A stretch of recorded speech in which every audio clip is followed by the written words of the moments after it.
తప్పు చేసిన ఏ ఒక్కరిని ప్రభుత్వం వదిలిపెట్టదన్నారు మంత్రి నారా లోకేష్. సోషల్ మీడియా పోస్టులపై ప్రభుత్వం సీరియస్ గా ఉందన్నారు. 5 ఏళ్లు అక్రమ కేసులతో వేధించిన టీడీపీ క్యాడర్ ధైర్యంగా నిలబడిందని గుర్తు చేశారు. ఇప్పుడేమో అసభ్య పోస్టులపై పోలీసులు నోటీసులు ఇస్తే వైసీపీ నేతలు రాజకీయ సన్యాసం అంటున్నారని ఎద్దేవా చేశారు. నాడు తప్పు చేయని టీడీపీ క్యాడర్ కేసులను ఎదుర్కొందన్నారు. ఇప్పుడు వైసీపీ నేతలు తప్పు చేసినందుకే రాజకీయ సన్యాసం అంటున్నారన్నారు మంత్రి లోకేష్.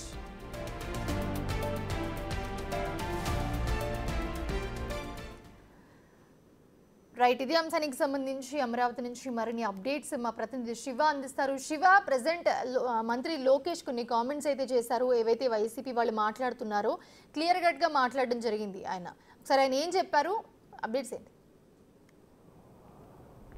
రైట్, మోనిషా, మొత్తం మీద చూసుకుంటే తెలుగుదేశం పార్టీ జాతీయ ప్రధాన కార్యదర్శి మంత్రి నారా లోకేష్ చిట్ చాట్లో భాగంగా కొన్ని కీలకమైన వ్యాఖ్యలు చేయడం జరిగింది. ఏదైతే గత 5 సంవత్సరాలుగా సోషల్ మీడియా పేరుతో కానీ లేదా అక్రమ కేసుల విషయంలో కానీ లేకపోతే అనేక రకాలుగా టీడీపీకి సంబంధించిన నేతల్ని కార్యకర్తలను ఇబ్బందులు పాలు చేశారు.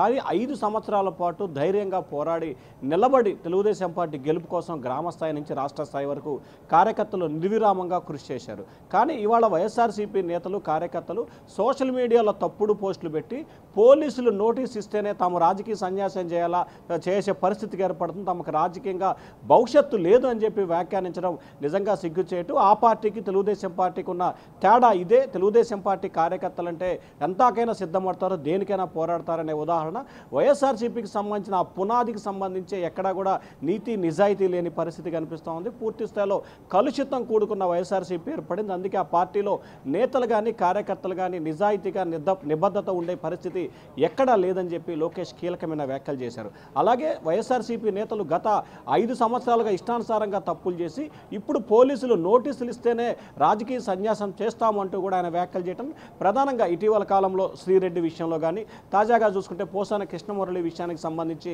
లోకేష్ ఈ వ్యాఖ్యలు చేసినట్లు కూడా మనం భావించాలి. ఇంకా పలువురు చాలామంది నేతలు తాము తప్పు చేసాం క్షమించండి అని వేడుకోవటం, అలాగే ఇట్లా రకరకాల అయితే సోషల్ మీడియాలో గత 5 సంవత్సరాల కాలంగా ఇష్టానుసారంగా పోస్టులు పెట్టి ఇప్పుడు క్షమించమంటాం, తప్పు చేశాం మన్నించండి అని కోరటం, దీనికి సంబంధించి కూడా నోటీసులకే భయపడిపోతున్నారనేది లోకేష్ అభిప్రాయం కనిపిస్తూ ఉంది. సోషల్ మీడియా వ్యవహారంలో ఎవరు తప్పు చేసినా ఇష్టానుసారంగా పోస్టు పెట్టినా కఠినంగా వ్యవహరిస్తాం, తమ ప్రభుత్వం చూస్తూ ఊరుకోదు, కఠినంగా వ్యవహరిస్తామని చెప్పి మరొకసారి సోషల్ మీడియా అంశానికి సంబంధించి కూడా లోకేష్ స్పష్టమైన హెచ్చరికనైతే చేసినట్లు కనిపిస్తూ ఉంది. Mounisha. Right, thanks for the brief Shiva.